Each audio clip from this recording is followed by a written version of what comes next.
Lady and gentlemen's, we are back. It is time. Some people say this is the premier event of the year. I think it is several shades above the Academy Awards.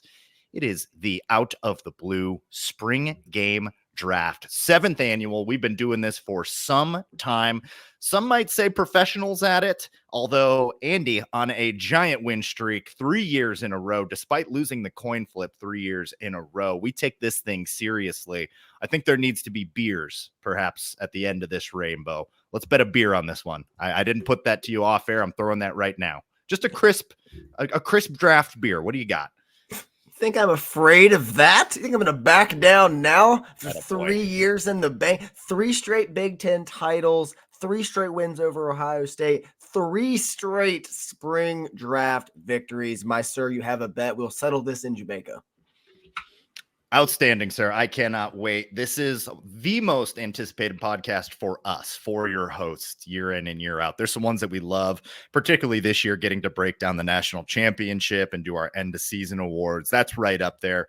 But this one, we're competitors at heart. We want to be out there. We can't quite be out on the field. Didn't quite have the athleticism, height, speed, grades, stature, tenacity to make it onto the field. But what we can do is compete here. And Michigan will have their spring game this Saturday, my birthday, and they will be drafting them up just like we're about to do now. So we will give you our best guess for where we see this roster. And that's really what this exercise is about, is talking about the team that we're going to field in 2024.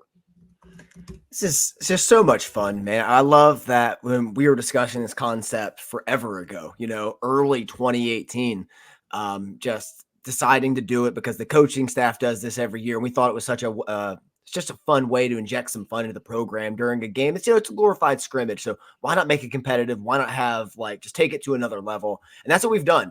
And you and I put an incredible amount of work into this podcast with research, with depth charts, with big boards, with mock drafts. I mean, we've done everything.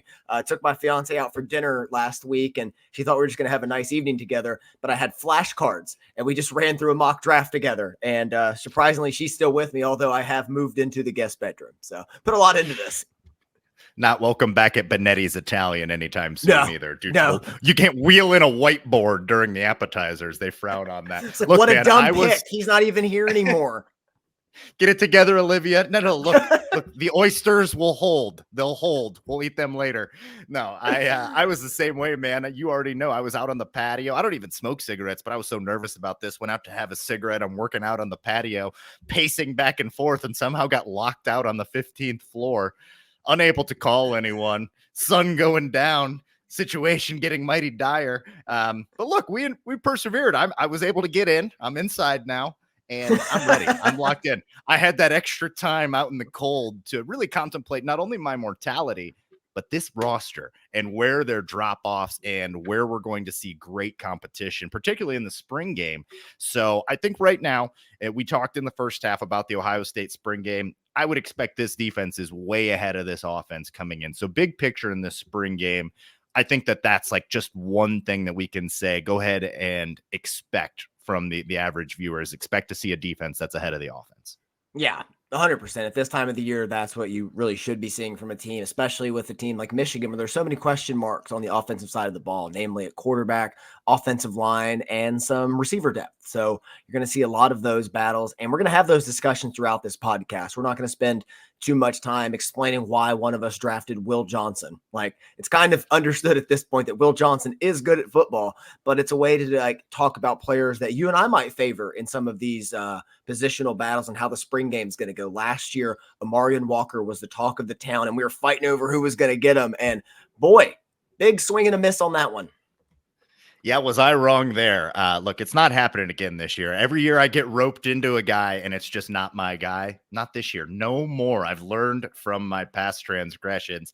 A little bit of guidelines here. We will draft anyone that is eligible on this team to play in the spring game. There are some injuries going around now, and I imagine with some players that are presumed starters, there's a lot of stars returning on this team. You're probably not going to see a ton of them in the spring game, so we're not going to gauge this on who wins based off of spring game performance. For instance, like Donovan Edwards, very valuable pick in this upcoming draft. I would be surprised if we saw much Donovan Edwards in this. How about you? Yeah, no, we're not going to see much at all. This is kind of like we drafted up, see how the spring game goes, but it's really more for the season. Like we like to do it with the players now. We could do one in the fall, but it's not as fun. There's so many other things going on in the fall. Like the football team's doing a draft now. We should be having ours now. So it's kind of like we draft these guys and then we could be victim to the transfer portal as you were last year, talking about being victimized. Ooh. My goodness. So we're drafting these players kind of like throughout the year. They're kind of like our guys, but we're going to do it in the parameters of a football roster, similar to what the coaching staff is doing this week. You and I are each going to take one quarterback, pair of running backs, 3 receivers, 2 tight ends, an offensive line, a defensive line comprised of 2 edges, 2 tackles, 2 linebackers, and a complete secondary, a Michigan secondary, so a nickel's involved, as well as 2 corners and 2 safeties. Outstanding, sir. Other than that, the only rule that we have is you cannot go back to back, and that would be like for the whole position group. So you can't take an edge and then a defensive tackle back to back. Can't take a center and then a tackle back to back. Same thing on the offense there.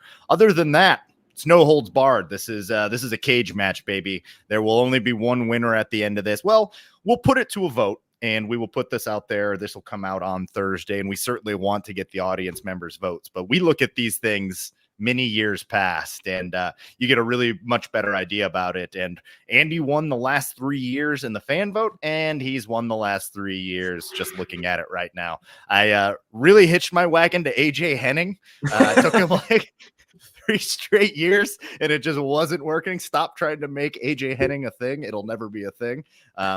It's like I said, we're turning over a new leaf. I've got a new president of drafting operations in-house. He's ready.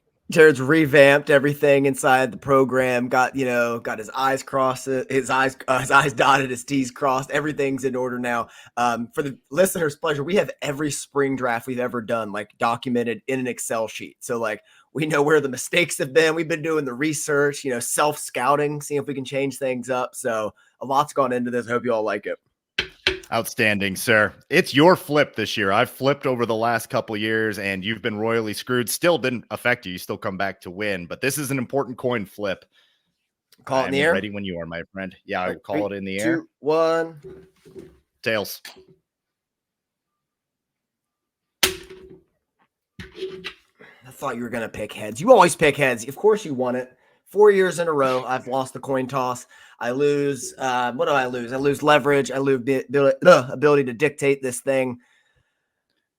4 years in a row. Can't believe it. I know. This was a more it was a more important year this year to have it, because I think there's a very clear number one, the same number one that went last year. At least you took him one. Number one overall last year was Blake Corum. This year, number one overall will be Will Johnson, the best cornerback prospect in the nation. I think there's a big drop off from Will Johnson to the next best cornerback in all of the country. So yeah, there's a drop off on this roster as well. And yeah, I kind of wanted you to win first pick this year, because much like Paul Atreides, after drinking the water of life, I saw a narrow path to victory with the number 2, and I had mapped it out. But this is better. I am pleased. Was that where you were going to go with your first pick if you won it? 100%. So I've looked at this a few different ways, but Will Johnson was the unanimous number 1 in this. There was no other way to go. Don't worry. The program prepared for this, kind of like Michigan on the road at Penn State when Harbaugh's not there. You got to have a contingency plan in the back pocket. So just when you think the normal offense is coming out, I'm going to run the ball 32 straight times. All right. Coming to me. Speaking of running the football, give me Donovan Edwards. If there's one player on this Michigan roster that could win the Heisman Trophy in 2024, it's Donovan Edwards.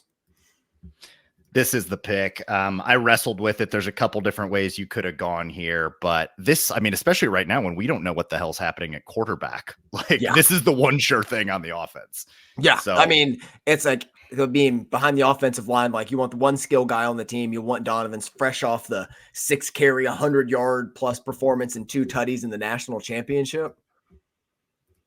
Yeah, coming off a pretty good game. So, yeah, you're getting Donovan Edwards at a peak, and now he is unquestionably the number 1 guy. If there was one reason you might pause about taking him this early, or maybe there's 2, it's some injury hiccups in the past, and it's, do we actually run a lot of Mullings at the goal line? So those are 2 things that I considered when putting Donovan Edwards at 2. But, no, that's a great pickup there. I'm a little torn here. There's two ways I could go, but I think I'm going to go ahead and get another position where he's the best in the country, and there's a drop off from this guy to the next guy, and that's Colston Loveland. Again, I think first tight end off the board in a mock draft. And how involved will our tight ends be this year? Well, I don't know who our quarterback is yet, so I'll get back to you on that, but this is about as sure a thing as we have. You couldn't sacrifice the leading pass catcher on this team. Colston Loveland was recently ranked in CBS's Sports Top 100 Players, top 30, number one tight end, can do everything. It could be, if there's a capable passer back there, we'll see whether it's on Michigan's roster now or later. But Colston Loveland could have a Mackey Award-winning season, the first one since Jake Butt at Michigan. Wouldn't surprise me. 100%, man. All right, sir, you are up. Coming back to me. You already know the pick. Let's go. It's number 55. It's Mason Graham coming off the board right now. For those watching on video, obviously wearing the jersey. For those not listening, got the white on of Mason Graham. Just my favorite player on this team. I was really hoping, like, the one benefit of going second, I thought I'd be able to get him the way the draft order fell. And yeah, best defensive tackle in the country, a top 10 pick in next year's NFL draft. Look, a 218-pound chunk of a human man that is often mistaken for a water buffalo, has the hips of Shakira, has a chance to be the best defensive tackle since Mark Messner. You're not going to get a lot of pushback here, sir. That's a tremendous pick by you. All right, this is where things get weird, and I'm glad I could wait and do it. You ready for this one? Let's do it. Jayshon Barham. Oh! This is legit shocking. Go. Why? What is the reasoning here? So I've been listening to what the boots on the ground are saying this year, and Devin Gardner says first round draft pick. He went 4 sacks, 3 sacks, and behind this defensive line in Wink Martindale's defense, I think this guy's going to eat. I'm hearing Devin Bush. I'm hearing top linebacker off the board. This is, I mean, there's certainly players that we know to be like better. That we have seen perform at a higher level. So this is trusting in a jump for Barham, but call him Jayshon Belief Barham, because I believe, baby. I believe, and there's a big drop. Man, this is, I love the curveball. You said you were going to bring something spicy this year. I like it. I said, I believe it was on last week's pod. I said he might be your jersey this year. You're going to love him. I've watched a lot of Barham tape. I love the pick. He's going to be, it's a hand in a glove kind of player here with Wink Martindale and what he's going to be asked to do. Could have some outrageous sack numbers and production numbers with this team. So I love it, man. Get in early on your guy. Call your shot. Okay, coming back to me now. That one gave me a curveball there. Yes, sir. Okay, I need to get another one here. Very few reliable pass catchers on this team, and there's drop off. Give me Samaj Morgan right here. Wide receiver 1 by all metrics and indications. You could see the game plan strategy for what they were doing for a freshman in the Rose Bowl. I only expect him to continue his ascension up. If Colston Loveland isn't the leading pass catcher on this team, it's Samaj Morgan, and I expect him to be used in a variety of ways in this offense. Hey, look, his name may be James backwards, but don't get it twisted. Dude can cook. Got some Desmond Howard to his game. I've never even put that together. Way to go. Good job by you so far. That's tremendous. When I told you I looked at this thing up and down and backwards, I wasn't messing around. Literally backwards. That's a great pick. Plus, allowing me to get Loveland and Samaj is a tough look.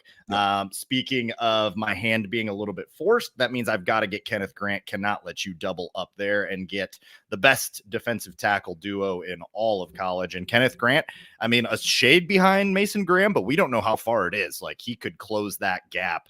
Like, physically, he somehow is more impressive. Like, I didn't know that was possible. And I'm not sure if you're familiar with the Case 921G full service front end loader. We're talking 255 horsepower, 190 kilowatts. It's got a 45,000 pound towing capacity. I'd take Kenneth Grant straight up in a one-on-one. Oh, man. Again, that is a great comparison. Apt.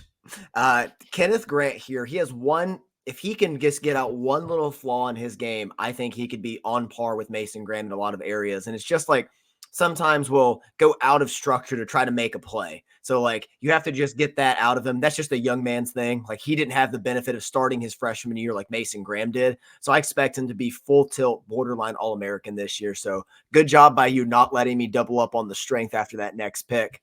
But I am going to head back there and I am going to take the best pass rusher on this team, and that is Josiah Stewart.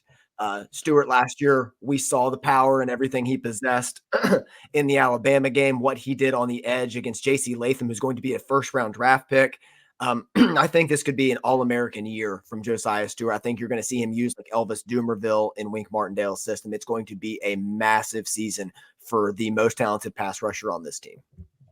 Very interesting, because you have another guy that has been your guy that I had a little bit higher, but like I totally see what you're buying into. I'm very excited about Josiah Stewart. He's a very interesting player at about 6'1" as an edge rusher. I like the Dumerville comp there. Great pickup by you. All right. I got to do it. I think now. Ooh, actually, I could do that. Yeah. Let me go ahead and get the best offensive lineman on the team. Let me go ahead and get Giovanni El-Hadi. From what I am hearing, he has moved over to left. That's where he was. No, he's moved to right. No, he's moved to right. And there's another guy that is now at left. So I don't know what to expect moving over, but like that shows that they trust him and they think he's the best offensive lineman. If rather than try and make somebody else fit into that right guard, they're like, let's move him and get somebody who can lock down this left guard position. So I think he's the best offensive lineman on the team. I think there's a drop. Let's go ahead and start to build that out. Giovanni El-Hadi. Great pick. He is the best offensive lineman on this team. We'll see if the move to right sticks. I think that's just, we'll see what happens with Josh Preeb and everything. I think Sherrone Moore's philosophy has always been, and that's not going to change under Grant Newsome, of get the best 5 out there, and then they'll worry about the position of it. Like everyone's got to be versatile on this team. And Giovanni El-Hadi is a wrecker out there. I wish he played tackle. Like he would just be a little bit more impactful on the edge just by nature of the position. But without a doubt, the best offensive lineman on this team. Coming back to me now, looking at the board, give me Ernest Hausmann. I can't let you double up with both starting linebackers in this. I got to be smart here, and I got to play to what you could come back and really just do me in if I'm going to not get one of the starting linebackers. Hausmann played a ton last year as linebacker 3. He's going to have an expanded role. I'm really excited for the balance of he and Barham together. Like I just think they complement each other really well. Each brings something a little different to the unit. And yeah, give me Big Ern. Big Ern McCracken. That's not a bad one to go. And yeah, I mean, I think we had big expectations for him last year, but seeing the year we got out of Colson and Mike Barrett, that just wasn't really on the table. Well, now the expectations rise and he's going to play a ton this year. So yeah, I think Ernest Hausmann's going to have a really good year. I just think Barham might go for 7 sacks and 15 DFLs. So I'm very interested to see what Hausmann is. Similar philosophy here. I can't let you do it. And I think that it wouldn't be the worst thing for you to do it with what we know about the passing attack. So I got to get Kalel Mullings before you just bury me in a running attack. So let me go and grab Kalel Mullings a little earlier than I'd like. There's certainly better players on the board, but this is a little draft strategy, knowing that we'll take the gloves off here. We have no issue absolutely dooming the other player. You have to do it. You have to do this before a run goes on a certain position. Definitely was on my board to look at moving into him next and adding him to the roster and trying to really put you in a tough predicament. But as you've done to me, I'm going to do the same thing. I'm going to take the starting center for this team. I'm going to take our boy. I'm going to take Greg Crippen in the middle. Greg Crippen is locked in. He's probably going to be a team captain for this team. I can't let you get Crippen and Gio in the same draft. So give me Crippen anchor in the middle of this team. Smart pick. Yeah, still competing. Hasn't locked it up quite yet, but I think all signs indicate he'll be the guy. And I mean, look, Crippen be thy battle cry. It has been our battle cry for some time now. I love it. Do not disembark the ship. Go down with it if need be, but I think it's going to rise. I'm with you there. Good pickup by you. All right, let's get back into my secondary. Let's get a guaranteed starter. Lots of wins on his resume. All time as far as last name and number combination. One of my just like I guess you would call it unfettered beliefs. I had nothing to back it up, but give me Makari Page here. He's a starter on that back end with Will Johnson and Makari Page. That is the foundation of a very good secondary. I'm happy with the pick.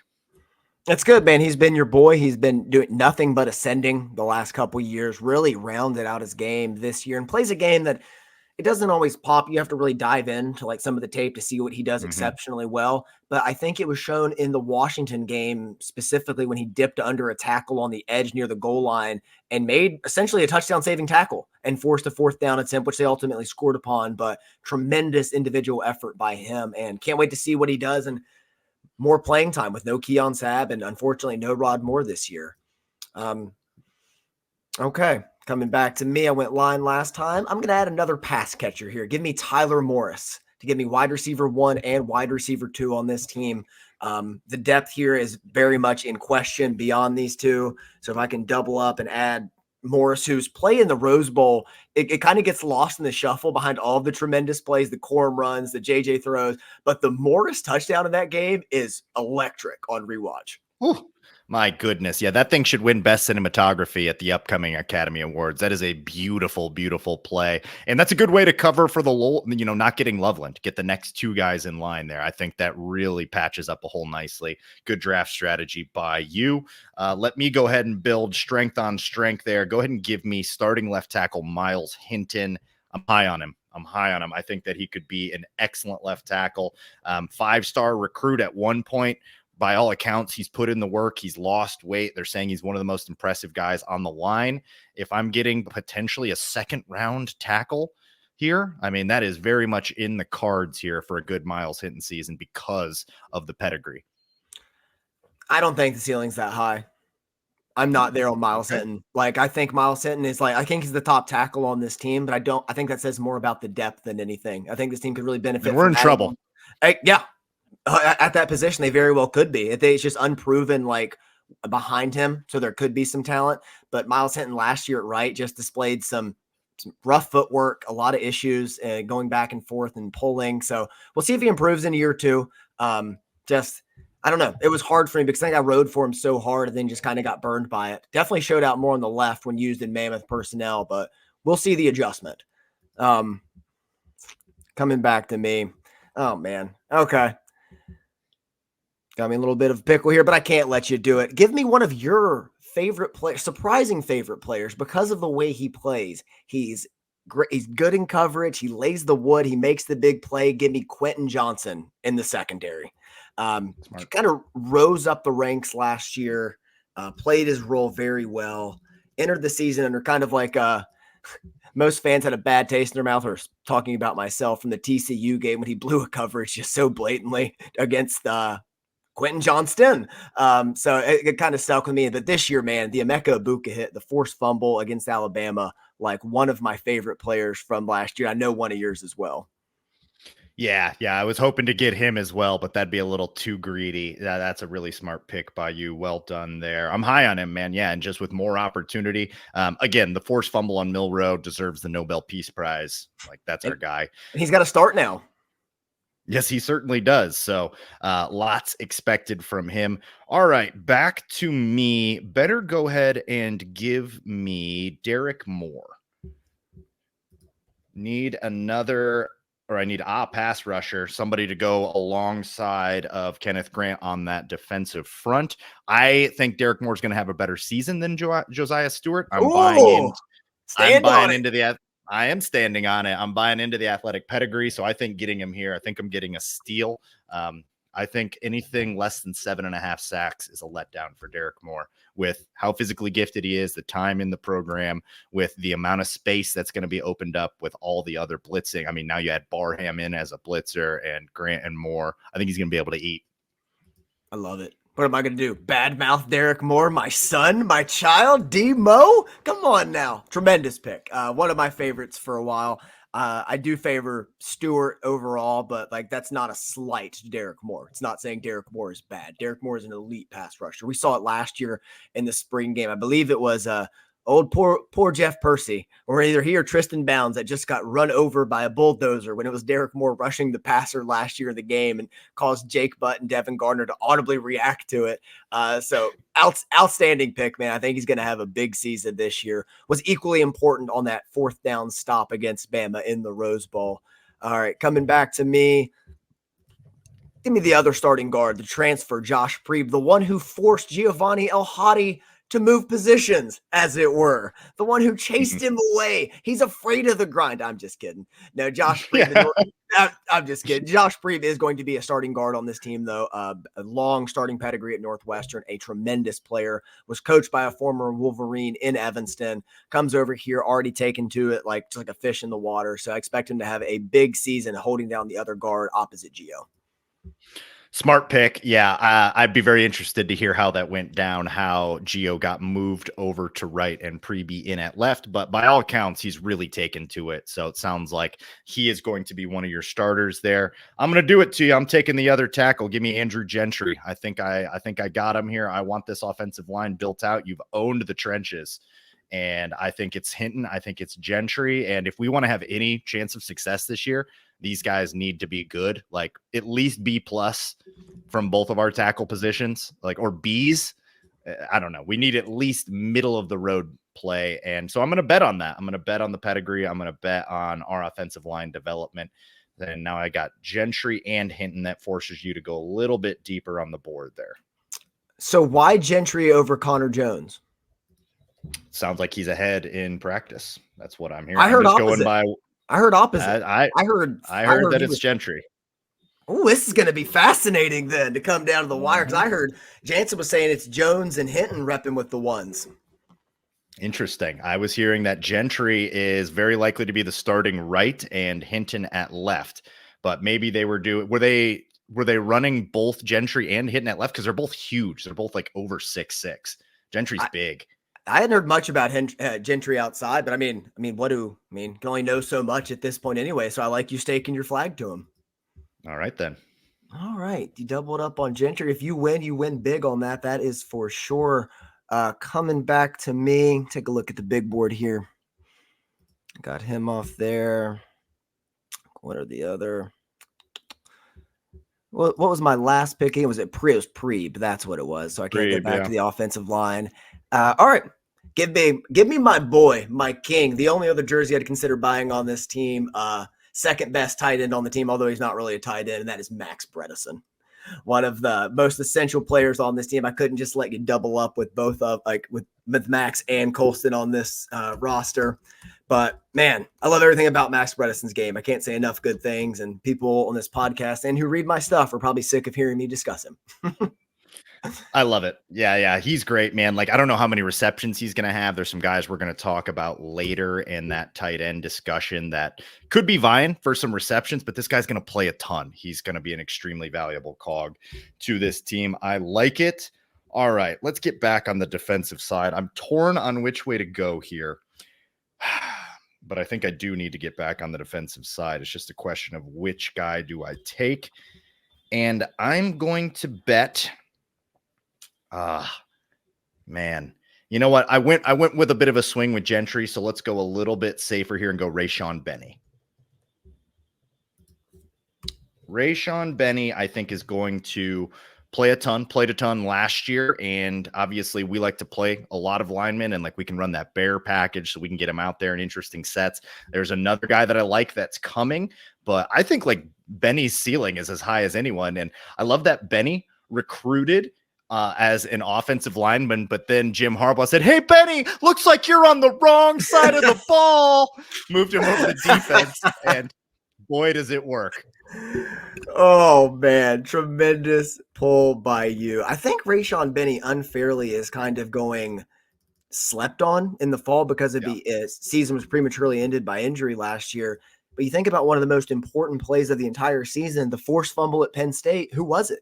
Rayshawn Benny getting a hand in there. Now he's going to be really rotating with that second unit. So it's going to be more snaps. And when Michigan runs the bear front, he could be starting in those looks. So excellent pick by you by getting what could be a starter in certain packages. And Michigan loves to run those packages. So a starter most of the time. All right. Coming back to me. All right. He's been repping at right guard during all of this because it appears the battle for center was lost. And I am going to, you know what? Actually, no, I'm not. Give me Frederick Moore at wide receiver. Let's do it. Oh, brutal. Let's do it. I mean, give me Frederick Moore at wide receiver. Add him there. He has been one of the standouts of the spring practice session so far. His name constantly pops up with the loss of Carmelo English. The wide receiver room depth is really lacking right now, barring a transfer coming in. So, yeah, all signs are indicating that despite having kind of a lame name, that Frederick Moore is going to have a big season. Well, since you did that to me, I'm taking Connor Jones. I don't know what the passing attack is going to look like. Where are you going to play Connor Jones? You have 2 tackles. I'll put him on the inside. I want players. Connor Jones only 6'5". I thought Connor Jones was recruited as a guard. He's right tackle.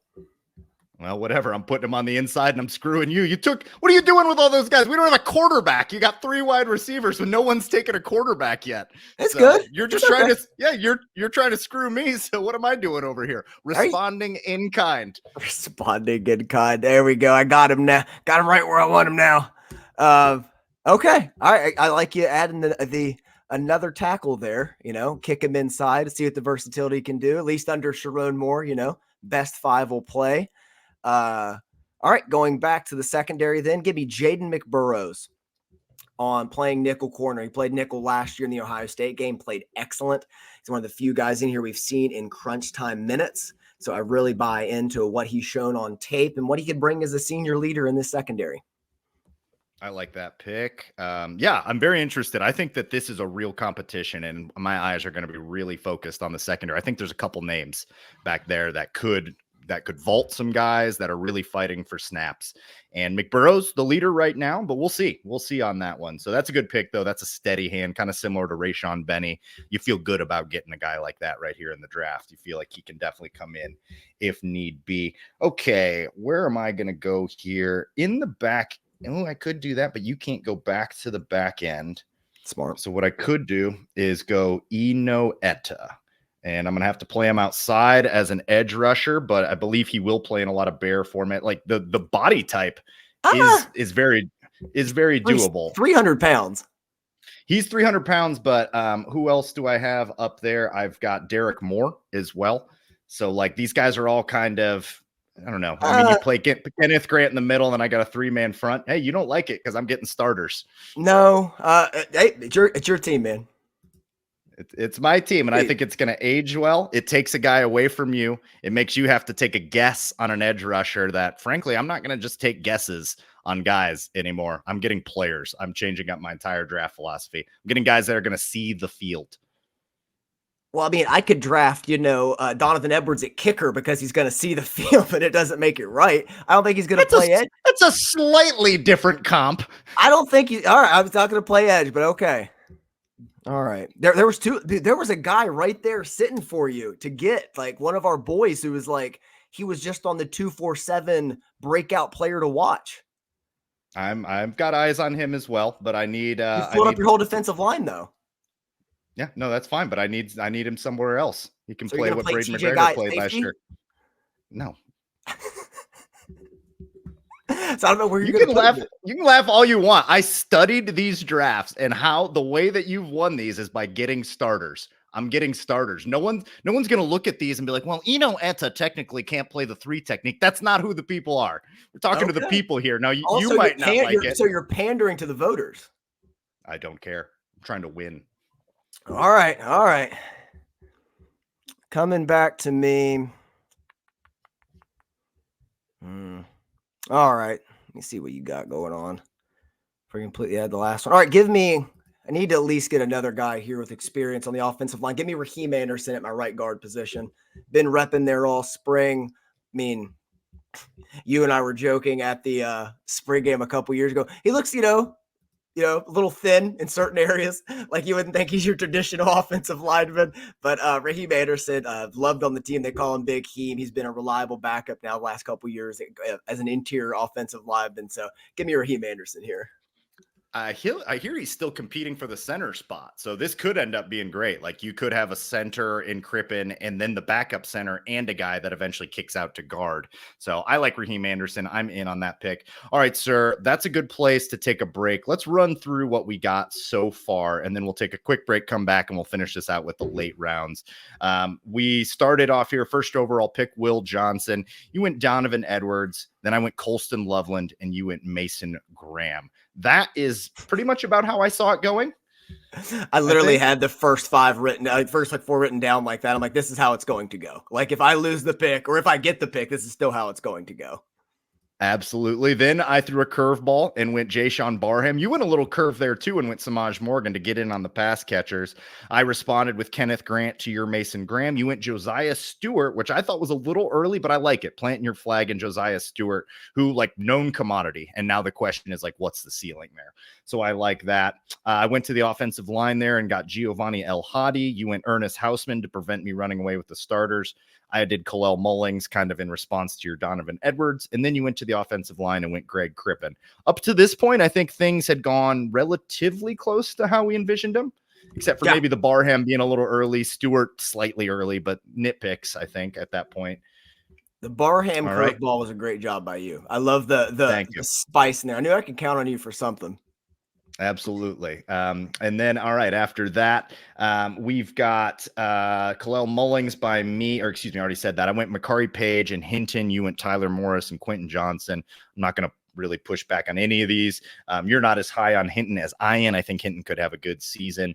So we'll see on that one. That one will probably not be decided until after the year. Yeah. But you know, you got two starters in Morris and QJ. You really took a run at the pass catchers there, putting me in a bad spot. So then I went reactionary and went on the defensive line. Well, not here where I went Derek Moore, then Andrew Gentry. You went Josh Preeb and Max Bredesen. I don't think anything too crazy here. You know, we're just trying to find the guys on the offensive line. Big picture discussion, though, the fact that we're hearing different things about this offensive line and we're trying to search and figure out what does that say about where we're at on the offensive line? I think it's pretty telling given where we've been with the last couple offensive lines. Yeah, man, there are a lot of different reports coming out. It depends where you're getting your information from, who you trust, who you buy into. And I guess either a lot of misinformation or a lot of different sets of eyes having different evaluations. You know, we see it in the, NFL draft right now. Evaluations all over the place. See, some people love McCarthy like we do, or some have him late first or outside that for whatever reason, but they're going to be up and down. And that's what makes this so much fun is like right now, no one's technically wrong. I can jostle you and prod you all I want about you moving your players to different positions and certain things like that. But at this point, like it's all hypothetical. That's what makes this so much fun to see. And we're going to know the answer sooner than later, but some will have to wait to be decided. Yeah, exactly. A lot of these, particularly in a year like this, I mean, we'll know a lot more when we actually throw the balls out there for the first game. And then to finish that out there, this is where things got a little bit weird towards the end. I went Rayshon Benny Connor Jones, who is 6'6". So that's a big guard I've got playing there. But, you know, a little bit of you need to use your imagination on that. Frederick Moore and Jade McBurrows for you. No questions there. I think Frederick Moore is a big riser in spring. So you've got a real lockdown on the pass catchers there. But now I guess I could just wait till the end, and those will be my final three picks. And then I went Eno Etta, who is for sure going to be on the inside as a 300-pound man, but also is going to play this year. Like I don't know where I don't know where the Benny and Etta snaps. Like who would you say if you had to put a bet down today? Who outsnaps the other between Etta and Benny? So this is why I was so mad because I love Eno Etta and you know it and you're mean. So Eno Etta is Rayshon Benny of last year is how I would put it. And I would say Rayshon Benny is like Kenneth Grant of last year where he's playing with Jenkins and Graham. So he's moving up, but again, he's in that too deep. So he's going to play a lot this year. And all indications are that he could have contributed last year, but just because of the depth, they held him off. And now this year he's going to kind of be unleashed. So very excited to see what he does. Absolutely, man. Yeah. And then, we touched on your final pick, Raheem Anderson and McBurrows, guys that are going to contribute. McBurrows, I'm more confident contributes this year. Anderson, probably first guy to fill in for somebody. Like it's the way it sounds. It's early now, but it sounds like if someone were to go down, Raheem can fill in at a couple spots, center or either guard position, which is that versatility is nice. Yeah, he's similar to like a Carson Barnhart, where he's going to play up and down the line of scrimmage. Like he's got the frame, he's got the experience in the system. McBurrows is going to start though, 100%. Like McBurrows is going to be your starting either nickel or boundary on this team. From what we saw last season to what we're bringing back in terms of what we know right now, a thing. So it's like as long as he can stay healthy, which has been an issue throughout his career at Michigan, then he is locked in to be a starter for this unit. I don't know that it's a lock. I mean, I'm hearing different things, but it's a little early. I think there's still competition for that. I would imagine he leads out of the gate as your starter, but I think there's another name that could overtake him by the end of the year who will eventually get drafted by one of us. I'm sure of that. All right, we're going to take a quick break. When we come back, we're just doing this. This is all we do, people. We'll be back in just a few moments to finish this bad boy out. We'll run through our picks and we'll have a big picture discussion about what this means for the team. Be back in just. All right, we are back. We remain righteous men. The spring draft is in full effect. I apologize for the backdrop. You didn't get what my intention was. Now you're getting it. Now you're getting to see what I was trying to show you. So we got there in the end. We might not be perfect. We might not always execute on every cylinder, but when we hit, baby, we hit hard. Yes, and we finally see what you've been doing this whole time in the offseason. You've been seeing the world globe-trotting, kind of like Jules from Pulp Fiction. You're just walking the earth right now, getting in little battles here and there, adventures near and far. Like, I'm glad we could be privy to this.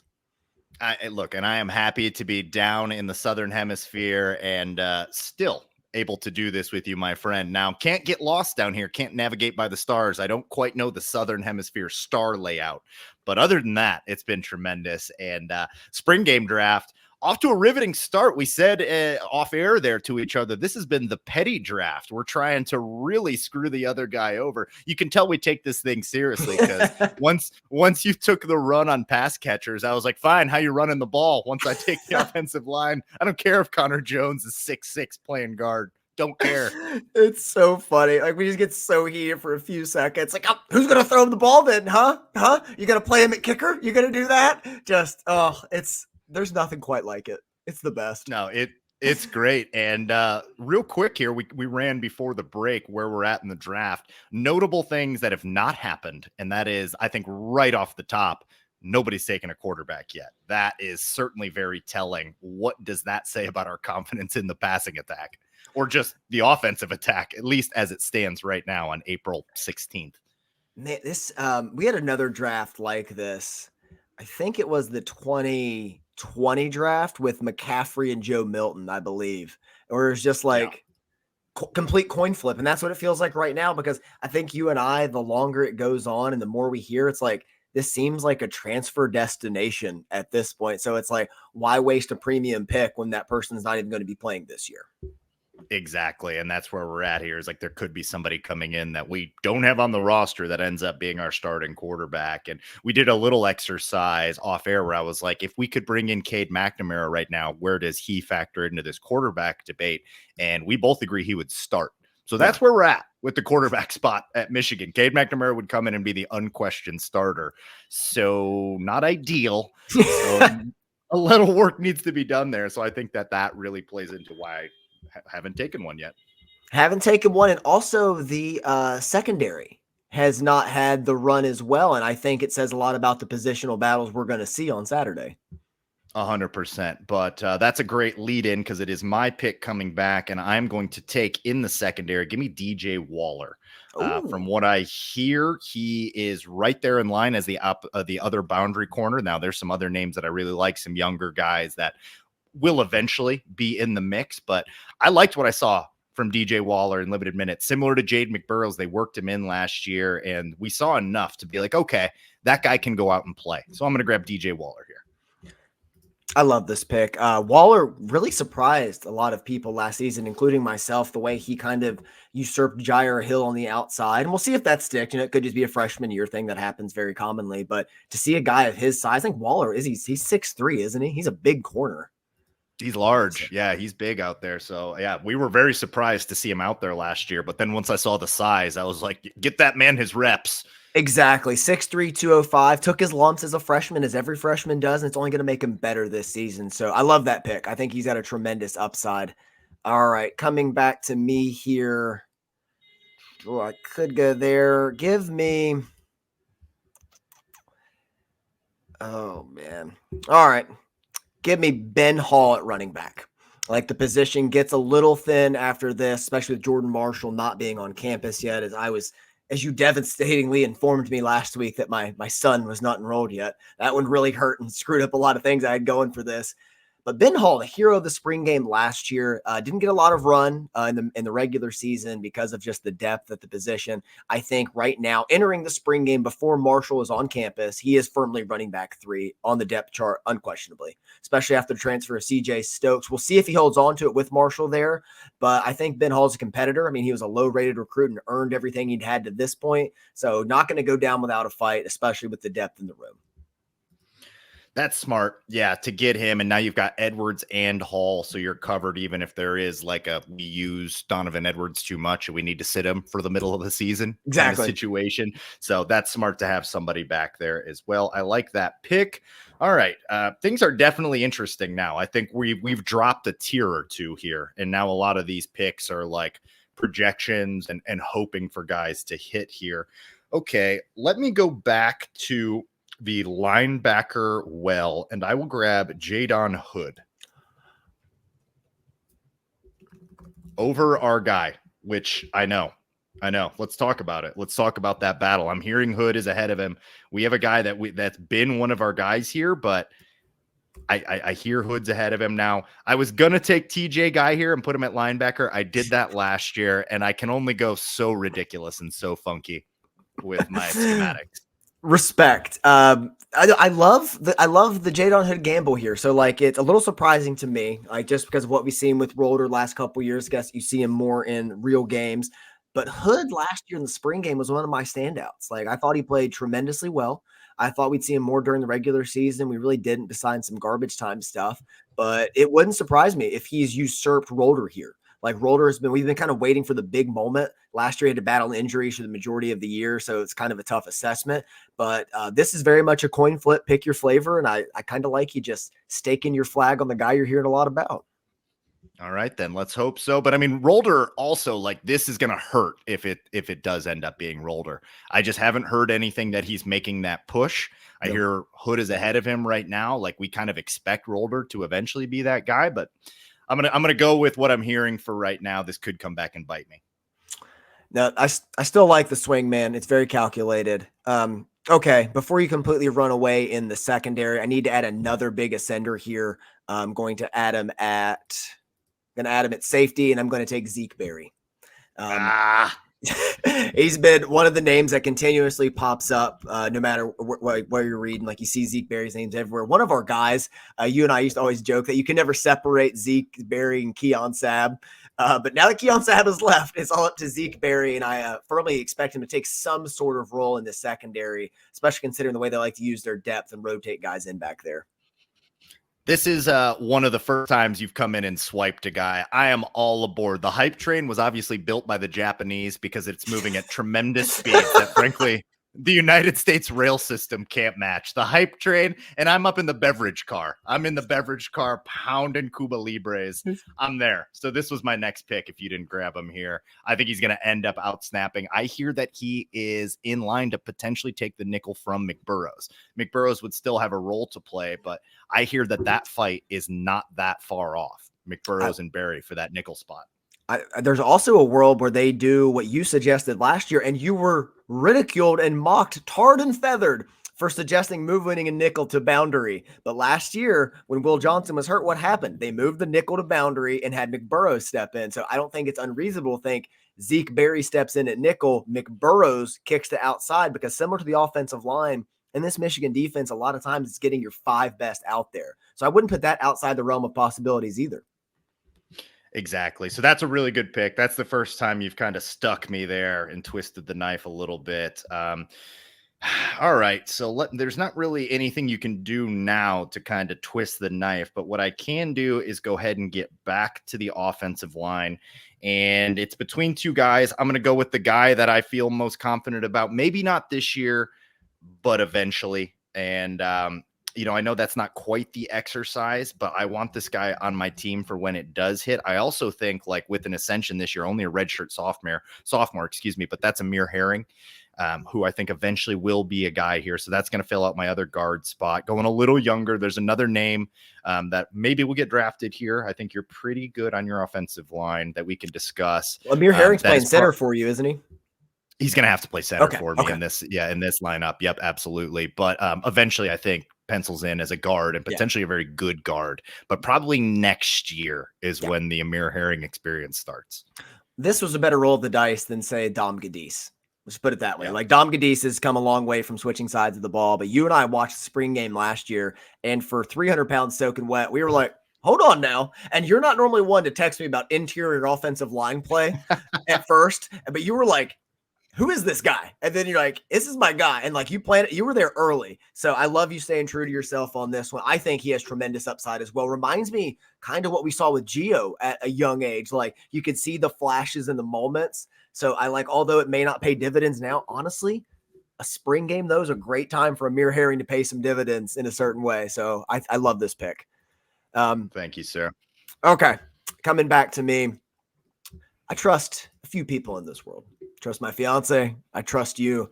And I trust Colston Loveland's opinion of athleticism. I'm going to take Marlon Klein right here. Not Marvin, Marlon for all the listeners. And recently said that he was the most athletic and like freak in the tight end room, even more so than himself. So really expecting him to step into that AJ Barner role, especially with Matt Hibner off the roster now. So I really expect him to have a big leap this season. Give me Marlon Klein. Really, really smart pick. I thought about him for that last pick there. That was who I had next up in the list. I think we're both high on the freshman incoming. It's just they got to wait their turn. Like Marlon Klein could end up being a big part of this offense. Like, could he have 300 yards receiving and 4 touchdowns, kind of like with the amount of attention Loveland's going to draw as the undisputed number 1 passing option here?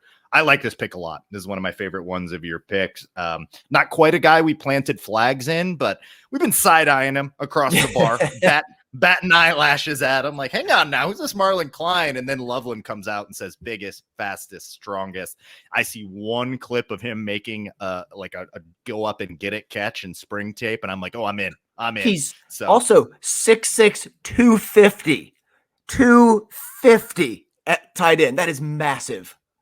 And an equal recruiting profile to Loveland, higher recruiting profile than Schoonmaker, Bredesen, Honingford, any of these guys that we've brought in and have turned into guys. So like, if you're going to bet on Michigan developing a guy, this is a great place to bet on it. This is a big swing, and I like it here, but it doesn't feel like crazy high for him, but like the highs of if this hits are very high for you. So I like that.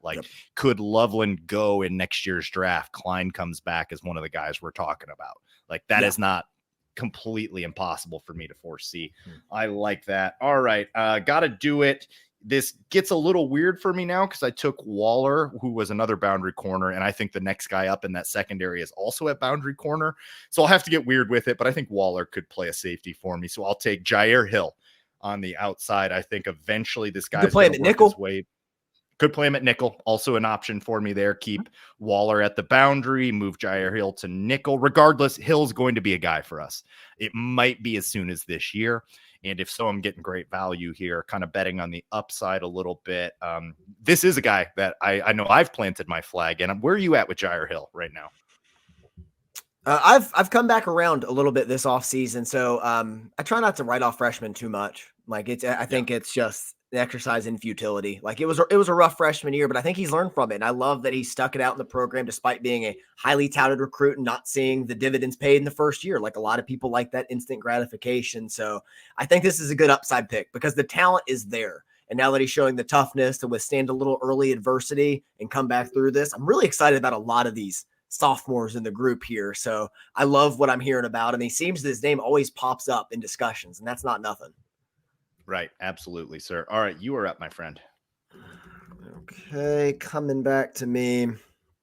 All right. Well, I got to start rounding out some position groups, although you can't hurt me there. I can't just go tackle to finish this thing.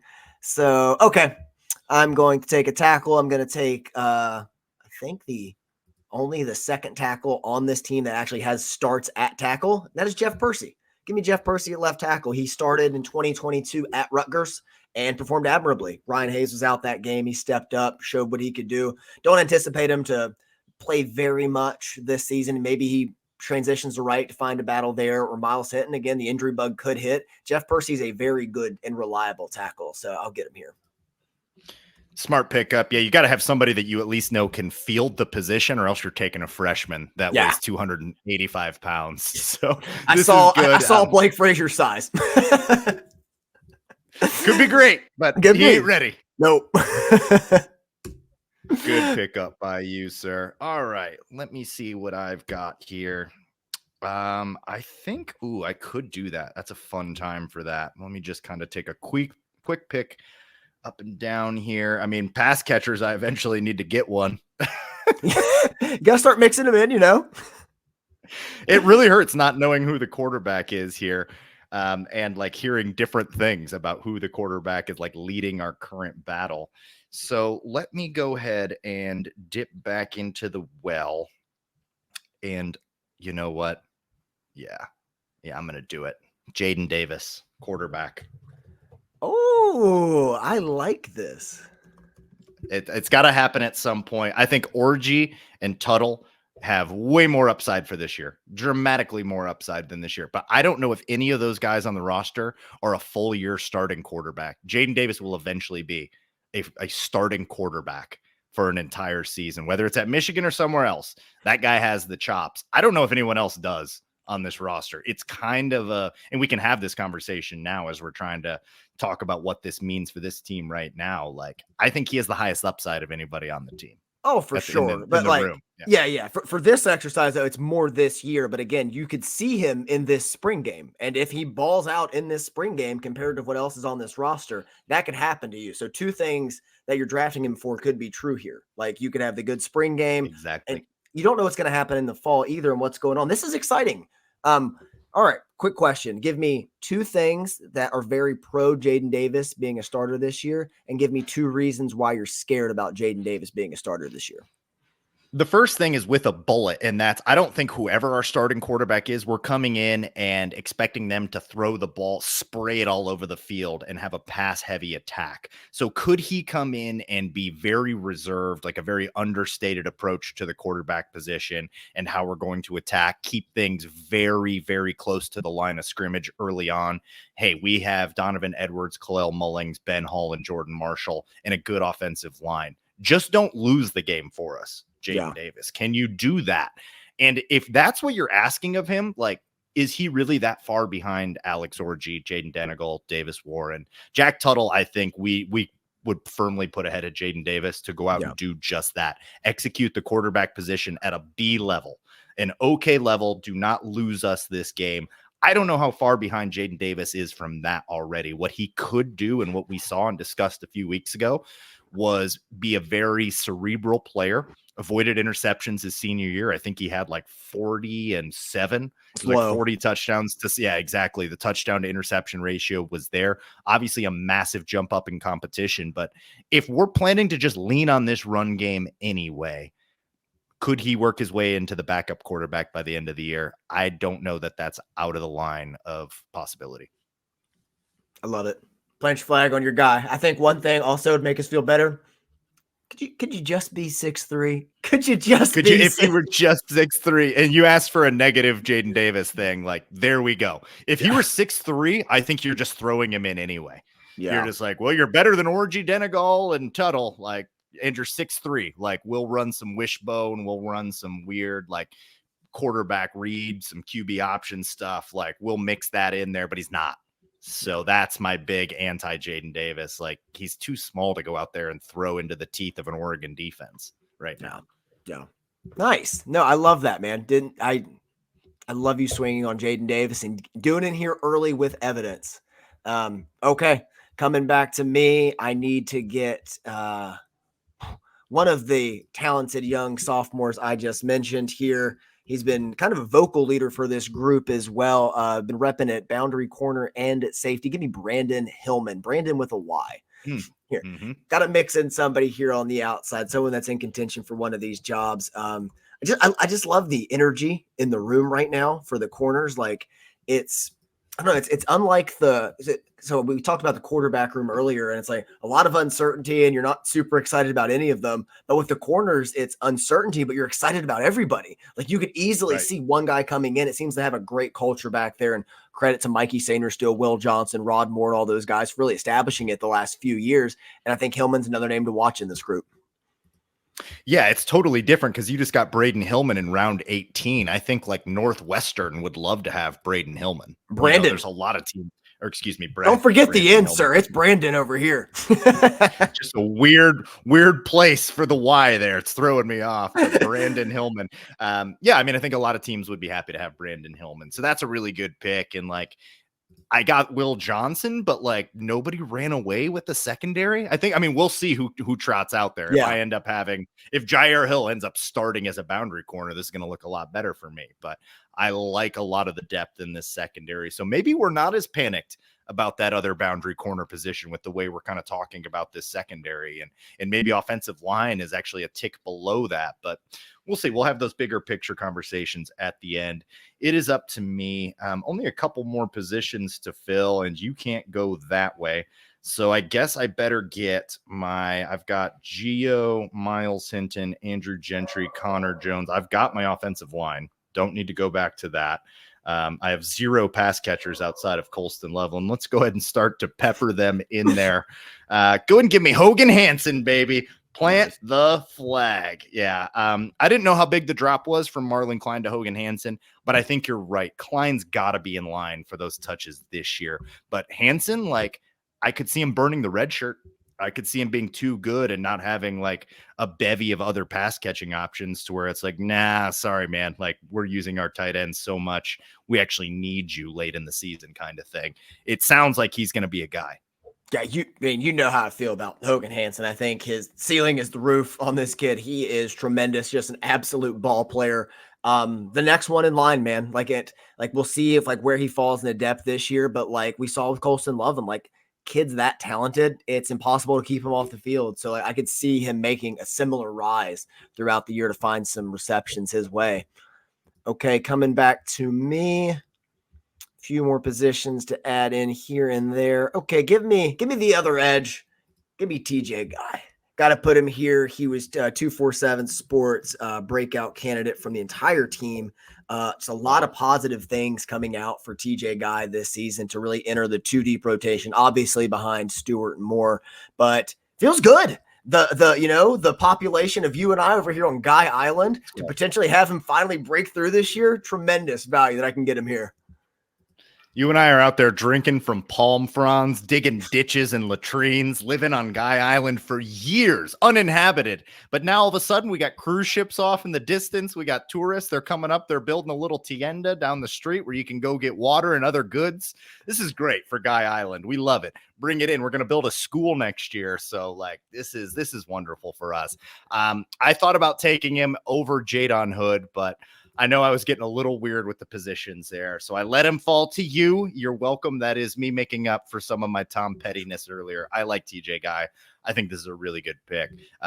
Tough to get snaps on this defensive line in the best possible way. Insane. Like you've got to go out and earn snaps. So how much is TJ Guy going to play? And he's an injury away from being a big deal for us, though, so I really like that. All right, where can I go here? I guess there's really 2 places only that I need to look. And I'm going to go ahead and vamp here while I get into the secondary.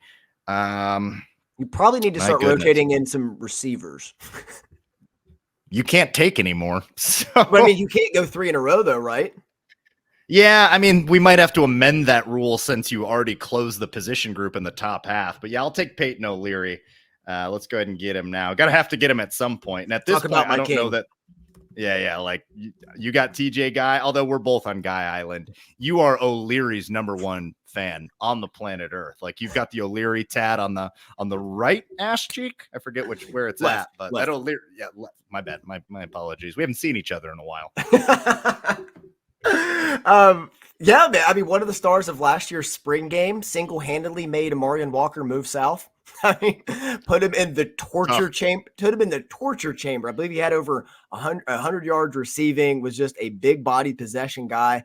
Caught some passes in the Big Ten championship, but really injuries kind of derailed the rise last season. Yeah, no, I'm with you there, sir. Are we taking 3 linebackers or 2? 2. Okay, got you. So I'm good there. 2 there. Okay, coming back to me, who was my last pick was Brandon Hillman, wasn't it? Was that it? Mm-hmm. Yep, you're in the secondary. Yep. Okay, so can't go there. Okay, this is an interesting player. One I'm really excited about. Was a little undersized last year. I'm expecting him to take a weight jump in the fall, but despite being in that crowded defensive line room, appeared in 6 games up front in there in some big moments. Like there's 2 guys here that I could go with, but I think this one's gotten the edge. Give me Cam Brandt on the inside. Last year as a freshman was listed at 6'4", 277, but still found his way through the unreal depth of this team to appear in big games, like on either on special teams or the defensive line throughout the year. And it's between he and Trey Pierce here for me as a Pierce guy throughout the year, but all the offseason buzz indicates Cam Brandt is really threatening to kind of fill the Cam role that was vacated by Cam Good. So give me Brandt. That's tremendous value this low down. It just speaks to how deep we are in the defensive line. Like Cam Brandt start almost every we're hearing, obviously, like not a concept there. All right, coming back to me, and I just took Peyton O'Leary, so I guess I will go. Let's go ahead and round out my secondary with Jacob Oden on campus. He is early enrollee. All good there. He's there. Yep. Jacob Oden, early enrollee, who by the sounds of it, like took up the mantle for the recruiting class, like all bought in on Michigan culture. The history of these guys, highly recruited guys that are like the mouthpiece for the recruiting class, is high. So I don't know what to expect from this year. So I've got Jair Hill and Jacob Oden in my secondary. It's a little bit of a bet on the future. So like right now, I mean, I think Jaden McBurrows, you would start over both of those guys. DJ Waller, even Keyshawn Harris probably starts over both of those guys. But do I want to take Keyshawn Harris for the hope that he's better this year when we look back on this next year and Jacob Oden's breathing down the door of the Makari Page spot? I do not. So I will take Jacob Oden. Nice. Well, we have the Keyshawn Harris discussion here as well. He'll eventually be one of my picks coming down the line here. It's one of the last ones. Forgotten about. I think the injuries last year kind of slowed down what was going on with him. He was the starting corner in place of Will Johnson with injury. He was the next man up in that position that early in the season. A graduate player, one of the fastest players on the field. Just hasn't been able to put it all together in terms of either skills or health. So hoping that he can do that this season and just finally take that step, because he's got a bunch of hungry sophomores and freshmen in Oden really nipping on his heels at this point. So just to spare the variety, give me Keyshawn Harris here at my last corner spot. Smart pick. I mean, those were the 2 I was thinking about right there. And I just don't know how much we're going to see Keyshawn Harris. He's a 5'11" graduate senior. I mean, he's in his grad year, so this will be the last year with him. I think we probably only see him in case of emergency. He's a break glass in case of emergency guy. I'm looking at this roster. This is the worst wide receiver depth in the history of Michigan football. Yes, This is egregious that this is what we're going into the season. We are a Samaj Morgan injury away from utter disaster at the wide. We have got to bring in a name here. This is brutal. I'm going to take Kendrick Bell because there's nobody else. We have just lost too many guys. Granted, divas don't work well at Michigan. We've tried that. But this is like, it's Christian Dixon or Kendrick Bell. This is you got to take them both anyway. No, I'll take Dale Chesson. Watch me. I love it. There he is. Yeah, man. I noticed this early on. That's why I kind of went after the receivers when I could, because the depth there drops off a cliff. And like, you think it's like, oh, there's a guy here. No, there is not. Like it plummets so fast out there that you're like, oh man, like he actually might have to be something this season. But when you're going with somebody on a long shot bet, why not bet on the Bell last name? That's where I'm at. And also, like, until we have a quarterback in, this could look a lot better. All of a sudden, we get a reasonable transfer that comes in from a quality program. And it's like, okay, we're going to throw the ball a little bit right now. I don't know who the hell our quarterback is. I don't know that we're going to be able to push the ball down the field. So that's why I didn't value them and did allow you to go ahead and get up the top three. But yeah, I mean, I also don't know what your offensive line looks like. So I think that's where this draft is going to swing. Because you're absolutely right. Like, I do think our depth at offensive line is better. This depth at wide receiver should be punishable by a war tribunal. It's bad, man. And it has to be addressed, I think, in the portal. And there's more names trickling in every minute. Coming back to me, we talked about him a little bit already. Give me Jimmy Rolder at linebacker in a positional battle with Jaden Hood right now to be that linebacker 3. We've seen the ups, we've seen the downs of Rolder. Could be the guy. This could be one of the positions that really decides this entire draft, like what kind of value either of us are getting from here. But Rolder had the pedigree coming in, got in at big moments last season after the injury. Again, had the ups, had the downs, but like has experience at the very least. Yeah, I mean, this is a plant our flag guy. You got Rolder and you got TJ Guy. So I mean, there's a part of me that's rooting for your team here. Obviously not overall, but I mean, you got some guys in there that really buoy my the likability factor. Pulling for Rolder, I think if everything clicks, he could end up and if he sticks with Michigan, it might not be this year, but if he sticks and just keeps putting the work in, like I think eventually this guy will be a really solid player for us. Yeah. So I like this pick. I think that, not only like for this year, but also down the road. I like what you're doing there.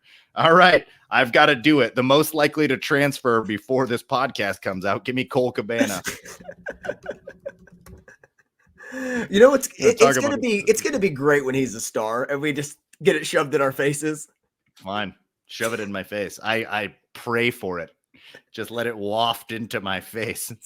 like the villagers of Pompeii on that fateful day. Let it just let it waft over me.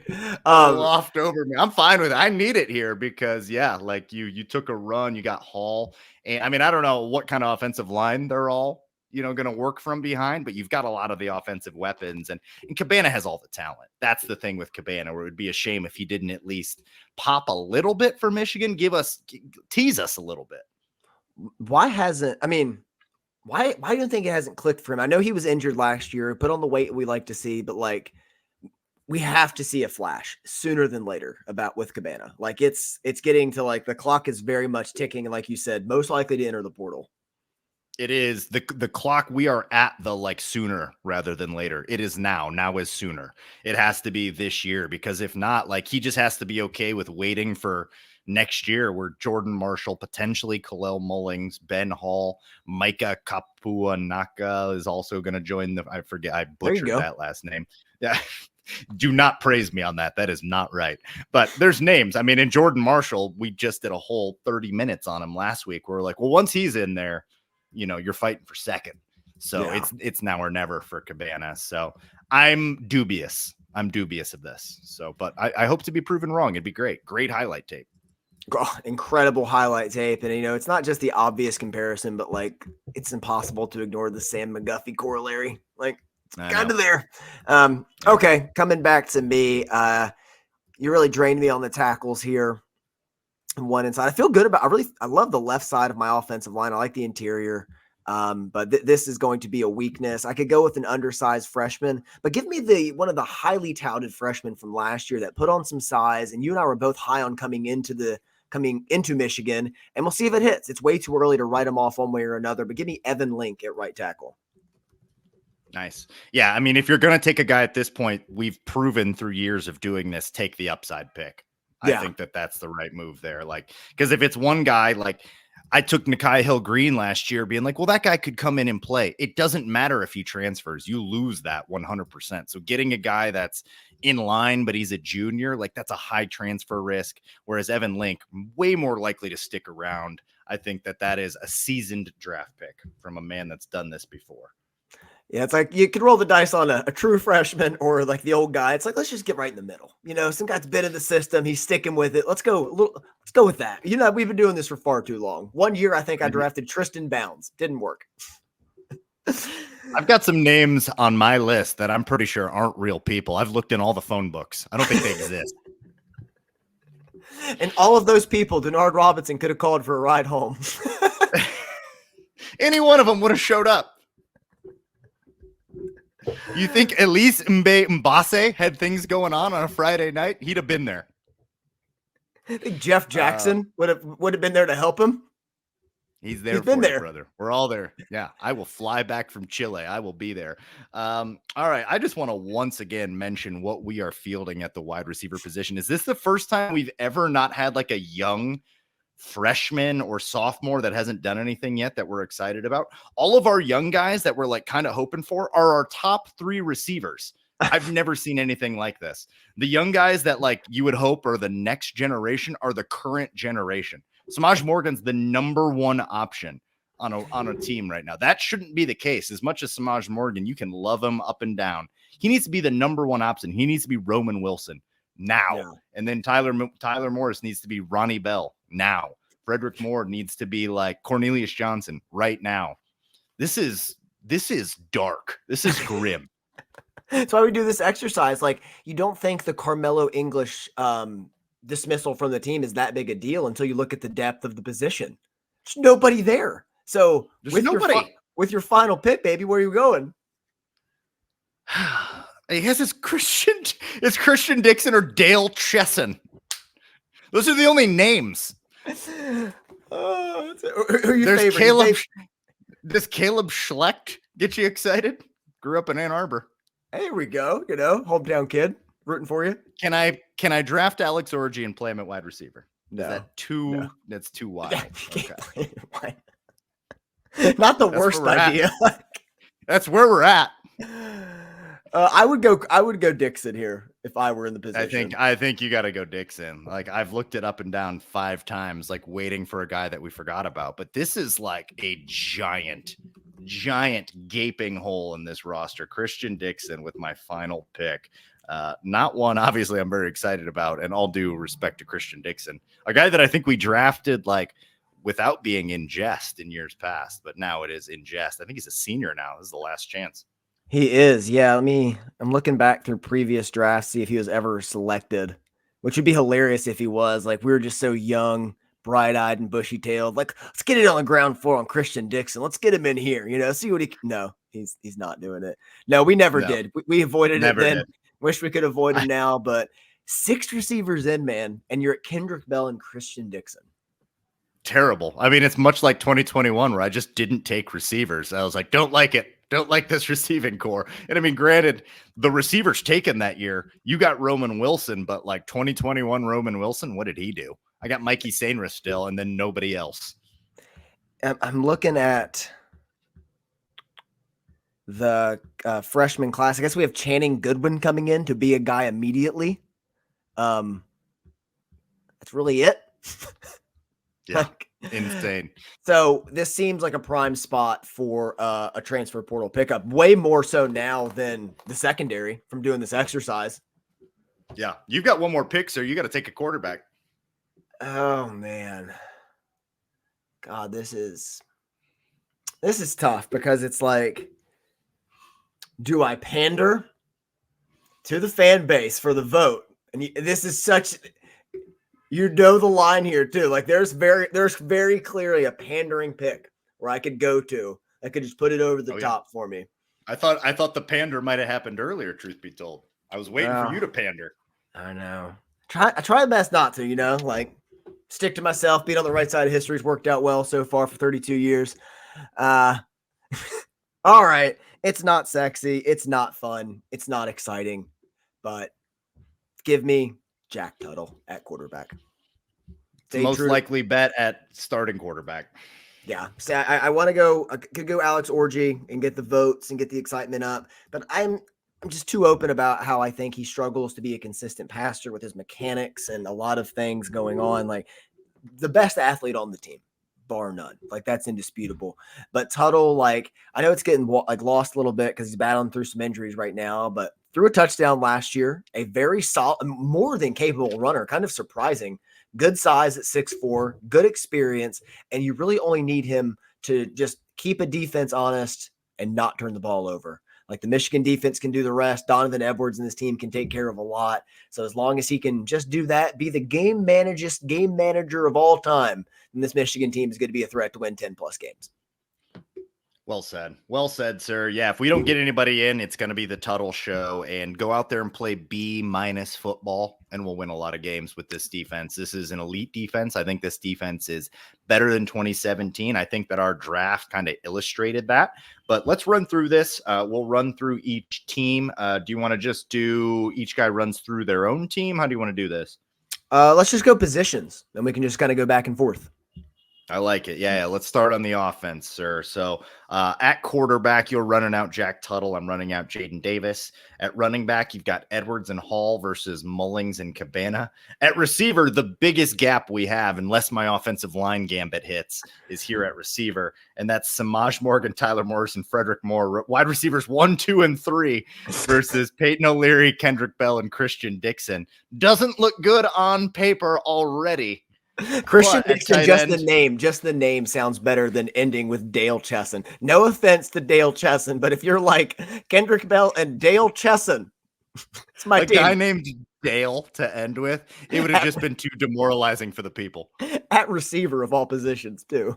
Dale. Yeah, where you need a guy, you need a guy with some sauce. Nobody named Dale has ever had sauce. And I mean, my grandfather's name was Dale, wonderful man who I have a tremendous amount of respect for, but like not known for being like a prima donna who walked in the room and everybody knew he was there 10 minutes before. Nor is Dale Chesson. So that's a big gap. But I've got Loveland versus Bredesen and Klein. I've got Loveland and Hansen. A chance for that to look really good. Maybe not immediately. I mean, whereas I do have the best tight end in the country there. Yes. But a chance to really, really look good down the line. So I think that's probably I've got the edge there. Actually, I do have the edge there at tight end. Let's go to offensive line, where I've got at tackle Miles Hinton and at the other tackle Andrew Gentry versus your Percy and Evan Link. What did you think here? And big picture, what does this mean for the tackle discussion? It's very interesting because Link and Gentry, we kind of know the same thing about them, and that's not a lot. So it's just kind of like, where's your flavor? Who you feeling? And with Percy and Hinton, we've seen Hinton play live at right and as an extra lineman at left, but we've never seen him rep at left on an island. We have seen Jeff Percy one time rep at left on an island and played well, but like, again, a one-off. I mean, anybody can play good for one game. Look at who was the quarterback a few years ago that we hated in the Purdue game. Tremendous. O'Korn played tremendously in the Purdue game. So anybody can have a one-off there. So I think the tackle discussion here is very much an unknown. I think it is. I'm going off what I'm hearing. Miles Hinton's trimmed down 20 pounds. I feel very confident he's starting on one side. And if I feel like he's a starter, it's likely on the left, where the man was made to play left tackle. And Gentry, I'm betting on the recruiting pedigree. I'm betting on the time in the system. He's old because he went on his mission trip with the Church of Latter-day Saints. And look, he's got the Latter-day Saints on his back. Like, try buying property in Utah without dealing with them. All right. I'm not messing with Andrew Gentry. So he's got the Latter-day Saints on his back. He's got years in the program. He's like 26 years old. So imagine that guy can come in and do something. So I feel good about what I did on the offensive line, even if it did mean allowing you to get Frederick Moore, which was the biggest, like, I'm just going to screw you because I can screw you that there was. Let's move to the inside there, where on the inside, I've got at guards, I've got Connor Jones, Amir Herring at center, and Giovanni El Hadi. I think I feel about as good as those three names as possible versus Josh Preby, Greg Crippen, and Raheem Anderson. Like, this is where I think our depth is, because I like a lot of these names here. I was going to say the same thing. Like, it's very tough for me to discern from the middle because I think Gio's a starter. I support Connor Jones at right tackle, so you could say he's a starter. Prebe and Crippen appear to be starters. Anderson's in that mix in the interior offensive line room. Through this exercise, I was kind of shocked at how many offensive linemen I actually liked, like going through and not just picking a name out of a hat. Like, there's still several people on this roster that have been there for a while, like Tristan Bounds and others. So a lot of people to choose from without even going to the freshmen. Yeah, Nathan Afobe not drafted in this, likely backing up the guard position at some point. Like, I took Amir Herring over him because at some point you have to think about how this is going to age. Try not to do that too much because that's not the exercise, but it's hard for that not to bleed in a little bit. So I like a lot of the names here. I think that these like are both potentially really good, strong offensive line groups there. So let's keep it pushing. Let's move to defense here. And on defense, we've got first overall pick was Will Johnson in the secondary. You matched that with your, I'm guessing, boundary corners would be Keyshawn Harris and Brandon Hillman versus Will Johnson and DJ Waller. I think I got the starting two boundary corners. I think we both have one. I think Keyshawn Harris starts, but you have the best cornerback in college football. Yeah, I think Waller starts. So this will be another one we've got our eyes on very closely. I think it'll be Johnson and Waller. You think it'll be Johnson and Harris? Either way, the other guy's playing in. Yep. Much like you got Jade McBurrows and Zeke Berry. I was hoping after you got McBurrows, I might be able to swing in and get Berry because I think Berry by the end of the year could be your starting nickel. You've got him at safety and you've got McBurrows at nickel where I'm going to have to move Jair Hill into nickel, but like we'll see. I mean, we might look at this later on and want to mix that up. Maybe Jair Hill by the end of the year beats out DJ Waller, McBurrows, and Keyshawn Harris, and he's your other boundary. Well, that's tremendous. And then I've also got Makari Page and Jacob Oden. So I like what I've got in my secondary. I've got a wonderful mix of youth and veteran guys out there, and it doesn't hurt to have Will Johnson first overall pick. No, I like my secondary a lot as well. I don't have the top there. There is no comp for Will Johnson. Like there's no way to match that. But I like that I got with Quentin Johnson as a starter. I like that I got McBurrows and Berry, the experience of Harris, and then swinging on Hillman. I really wanted Hillman or Waller, so I was glad I could get one of those guys in the mix. But again, another position group where I was pleasantly surprised by the depth. Yeah. I think that when I came into this, I didn't realize we need another body at cornerback. And it's like, well, do we? Or do we just need Jaden McBurrows or Keyshawn Harris to be decent or Jair Hill to take a step? It's not like we need a body in here. It's like, no, we need one guy to be a B-level player. I think that's a lot easier to find. So, and a lot of the other guys on defense are going to cover up a lot of warts if we have a B- at our other boundary corner there. So at D-line, where I think this is the deepest group, no questions asked. You got Mason Graham and Cam Brandt. I love that. I got Kenneth Grant and Rayshon Berry. I love both of these. I don't really have much to add to this other than tremendous amount of depth, guys that would start at any other program sitting behind Grant and Graham. Exactly. Continues to be one of the deepest position on the roster.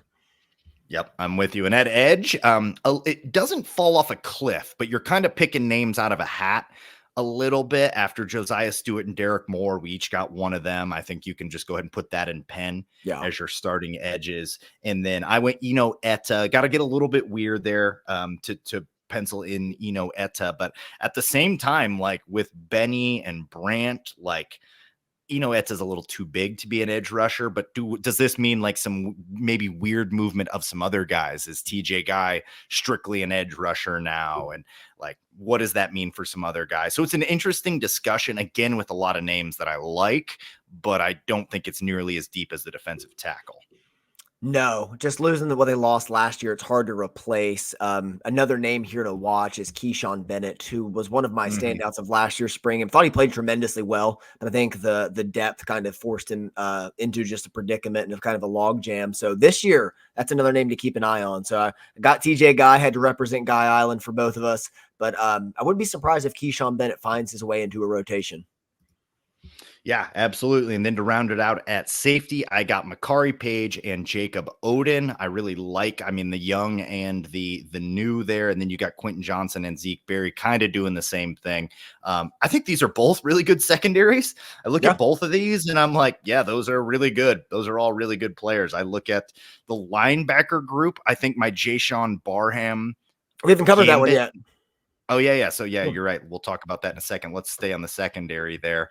I think Zeke Berry is the one guy that you stole. Zeke Berry and Frederick Moore are the two where you kind of swiped them, and that was my next pick.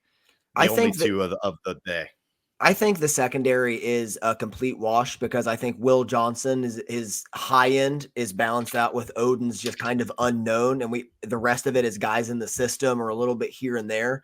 It's just such a balanced group. I love everything you said about Odin too. I transitioned that when I talked about Keyshawn Harris, but Odin is a tremendous leader.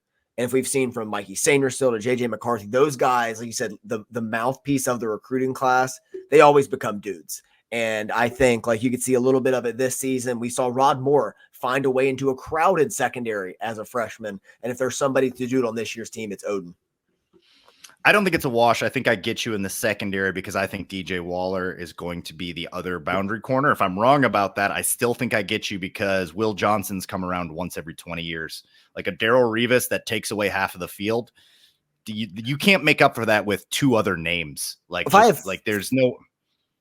If you added another defensive back, and you could play 6 guys back there, maybe. Well, if I have 3 starters and then the next rotational safety, does that make up for the best cornerback since Woodson?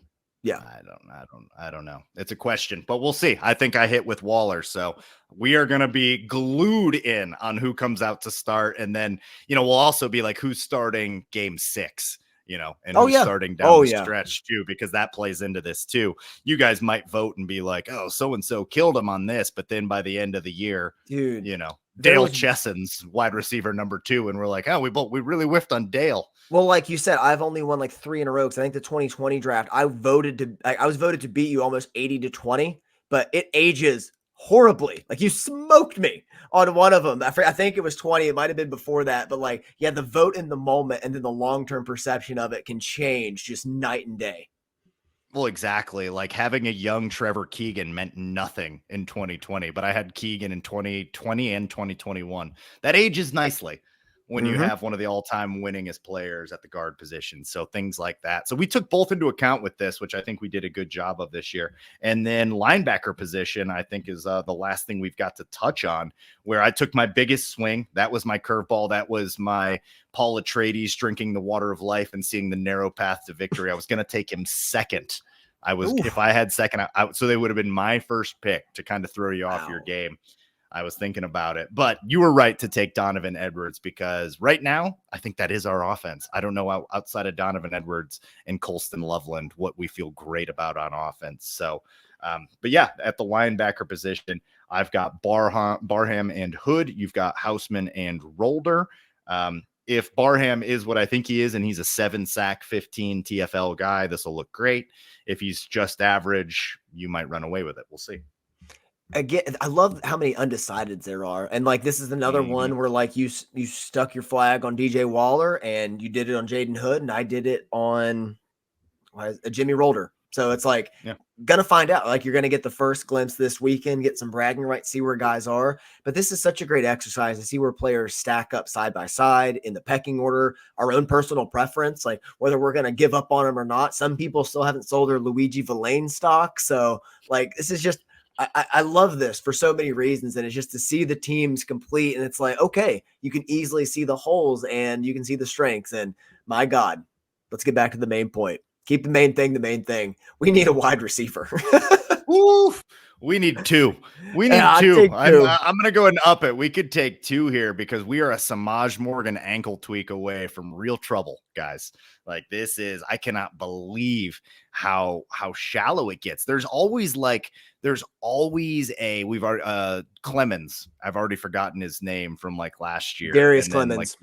Darius Clemens. And then before that, there's Andrell Anthony. There's not even a guy like that where you're like, oh, that freshman guy. We wide receivers don't vibe with the Michigan way of doing things. And we've got to start to really turn that up here. That is by far the number 1 blind spot and the number 1 area we need in addition. And then the other one is quarterback. So I think my big picture takeaway from this is we're not feeling great about this offense. I mean, we might talk a big talk and say we'll figure it out. But this exercise showed to me that we have a ton of questions about this offense. I'll say the best thing though, is that we feel great about the offensive line. and everything else can work Depth. itself out around it. That's the most important thing of this offense. Like, while the high end isn't actualized yet, there's a lot of moving pieces. Your strength being the offensive line, just like it has been the last 3 years, is an excellent starting point. But do we feel good about this offensive line being for sure C plus with the first and second unit, or do we feel good about this offensive line getting to B plus A minus? That's another question. I trust the coaching staff, especially with offensive line development, more than anything. Although we don't know who the starters are and we can disagree about that and have pushback, I think that when the best 5 are out there, they're going to be, they're not, I'm going to say elite, but they're going to be above average. They're going to be like very physical, very well coached and disciplined in a way that not a lot of offensive lines are. We've just seen, I mean, we had Andrew Vastardis, like, no offense to him, but like on a Joe Moore award-winning offensive line, he wasn't a highly touted guy or a highly skilled guy. They got the most out of that. And now we have a lot of 4 and 5-star guys in there and like highly touted transfers. I trust them to figure out the best group. Yeah. And all right. So last thing before we get out of here, if you were to run these teams out as is against each other, what do you notice about like going up against each other? The first thing that I noticed, but I mean, granted, this is based on an uncertain picture of the offensive line, is you're going to want to throw the ball, but I think you're going to have trouble with protection. And then Will Johnson, Makari Page in the back end. That is the one thing I look at for my team. And I'm like, okay, here's what he would want to do with those pass catchers. Can that be executed with the defense that I drafted and the fact that I got what I think is the better offensive line? But again, big unknowns there. What do you look at your team and you're like, here's our strength. Here's what I know we can do. I like the left side of the offensive line. I like running there. Okay. I got every guy there has had a start. I like having Max Bredesen. I like having the pass catchers to move around and do different things with. Like, the strength of this team is running the ball to the left. And that's what we're going to do with the top, like with the best running back, the best blocking tight end, and a strong side of that part of the ball. And I like attacking the edges. Like, I mean, again, going against both defenses here, like, there's not really like, oh man, you're running at Derek Moore, it's such a weak spot. It's like, we're going to run to the left side. Like, that's just going to be our strength, and it's going to be strength on strength. Yeah, no, I like it. I mean, if I had to sell mine, I would be like, look, you're going to look at his pass catchers and be like, well, he runs away with it. And I'm going to be like, good luck passing on this team whatsoever. And you like your left side of your offense, so you're going to want to run the ball. And I'm going to like, well, you're running into Kenneth Grant, Eno Etta, Rayshon Benny, and Derek Moore. Like, that's a lot of beef. I put a lot of size up there on the line. I think Barham's going to age well. I think my tackle picks age well. And I'm really hoping, I think like the biggest swing will be who starts at that second corner. Is it Waller? Is it McBurrows? I think that's like that. And then who's starting at right tackle is probably what we're going to really have our eyes on first game of the season, just to kind of get an idea who won this thing. With your offense here, what is the strategy? It is going to be Kalel Mullings, baby. Bonsai power runs. It is a lot of Kalel Mullings play action setups to Colston Loveland. Colston Loveland is going to be, it's going to be Kalel Mullings, play action. Kalel Mullings, Jaden Davis roll out, play action. Like, it's going to be very, very basic. Cole Cabana is going to have to do some receiving for us out of the backfield. Has to do it. No questions asked. Because if not, like Kendrick Bell, I don't hate the idea of, still young. Like, that's one guy that could eventually be something. And O'Leary is a true and tried like pair of hands. Like, I think O'Leary can be okay. And I'm not trying to push the ball down the field at all with Davis anyway. Like, I'm just really not. Like, nor are you testing half the field with Will Johnson on it with Jack Tuttle.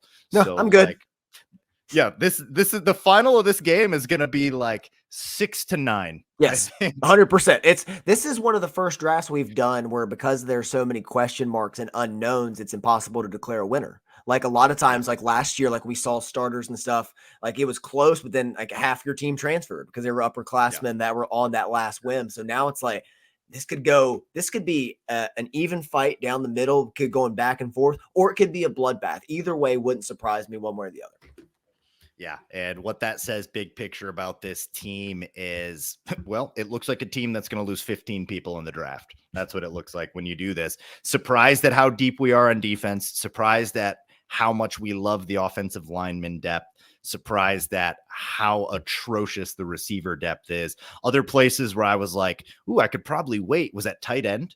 I was kind of like, I'll let this slide for a little bit. I mean, Marlon Klein drafted pretty late, but I was like, if he takes Bredesen, like I'm cool with Klein or Hansen. That was a place where secondary again.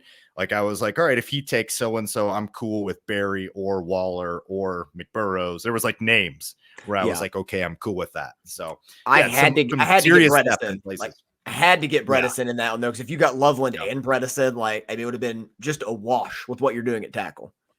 Right. And then it helps to make up for the fact that you have the three biggest receiving threats on the team. So, I mean, those are my big takeaways. We need a quarterback. We need a receiver. I think we don't really need to do much on defense. I think we could roll the balls out as is and be one of the best defenses ever in the country. If we're not the best defense in the country, losing Rod Moore hurts, but like there were names there. And I mean, I don't want to rely on Jacob Oden this year, but like, also, starting to build for that next generation Michigan team that really like starting next year, things get really interesting. Yeah, no, this is a defensive first team and they're going to run the football. And I love that the identity hasn't changed much since last year. We just got to kind of see where they fall in the margins at times of the third and longs and taking care of the football and the penalties and things like that really determine the difference between losing the Big Ten or being national championships, because it's just razor thin and that's where it's going to be decided. So players that were drafted today that we want to watch. Alex Orji not drafted today, but he's got to be on the list of players you're excited to watch in this spring game. Players on your team that you're going to be laser focused in on for the spring game.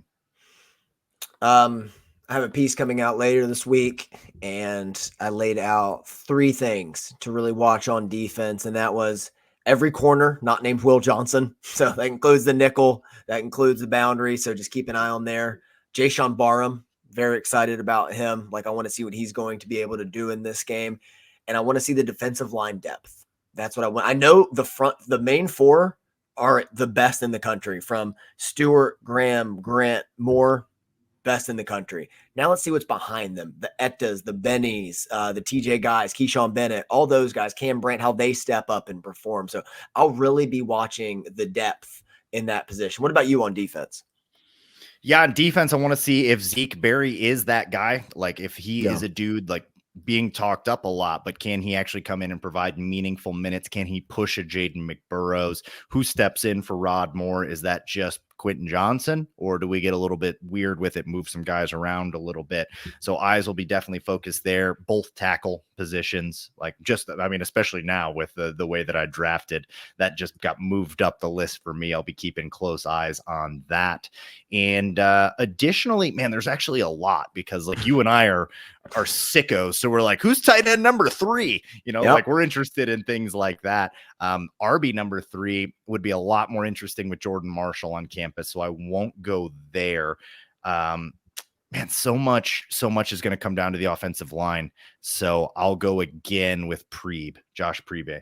I think that like so much of this, like if we are the way that we are describing this team as a run first, lean on our offensive line, this offensive line's got to be better than B-. This needs to be B+. So I'm really locked in on this offensive line. I think it's going to be so important, even with a transfer quarterback. Like we've got to be able to lean on some guys and let Donovan Edwards have some space, because he can't do the Blake Corum. He can't do quite what Blake Corum did. He does some different things that Corum couldn't do with the breakaway speed and catching out of the backfield. But I think he needs real holes to run through. So yeah, offensive line is huge for me. Like this offense is so much further behind the defense. Yeah, and it's going to be because they lost more pieces. Like it's just they're going to be behind with trying to make some moves here and there. But again, spring game isn't the end all be all. This is just the first glimpse into what it's going to be, into a national championship defense season. Haven't been able to say that since 1999, so it feels good to be able to watch it. A lot of uncertainty, a lot of battles to shake out here. Just pray we all come out of this healthy and we get a receiver in the transfer portal. Seriously, well said, my friend. This was, as always, a blast. This will be up on video and for podcast consumption. Please like, share, subscribe, send it to a friend. For the love of God, we're trying to grow here. I will be doing a post spring game breakdown with Michael Smelter, also of the Block M Podcast Network. That'll be out on Bleacher Report. Make sure I will share that far and wide with you. And we will certainly be breaking down the spring game, everything that we see, as well as getting you prepped for the NFL draft. So another big one coming next week. Comes hot and heavy here in late April. Then we get a little bit of a break, and then it's amping up for the real thing here. So absolutely love this time of the year. Love talking ball with you, my friend. This was great. We'll put it out for a vote. Please vote. We would love to hear what you think, and give us a comment of why you think that. But I think we'll probably reserve our winner loser until might even be the start of next year. Like, that's how long we let these things marinate. But we want to hear what you think. So please give us your feedback. My friend, anything else for you before we call this one? No, sir. Like Jim Harbaugh once said about the Ohio State game, like, it's difficult to enjoy because it's like a 3-hour root canal. That's what the spring draft feels like when we're going back and forth and we're on the clock and we're making strategies and moving around. But in the end, man, it's always such a delight to do this with you. Oh, it hurt. I definitely have a bit of a kidney stone that just formed once you took Frederick Moore. I was like, oh, he doesn't need Frederick Moore. Why would he do it? No. Ignore it. Ignore it. All right. That's going to do it for Out of the Blue. Make sure you like, share, subscribe wherever you get your podcast, Spotify, Apple Music, or wherever. I'm Jared. That's Andy. We'd like to remind you that wherever you go, go blue.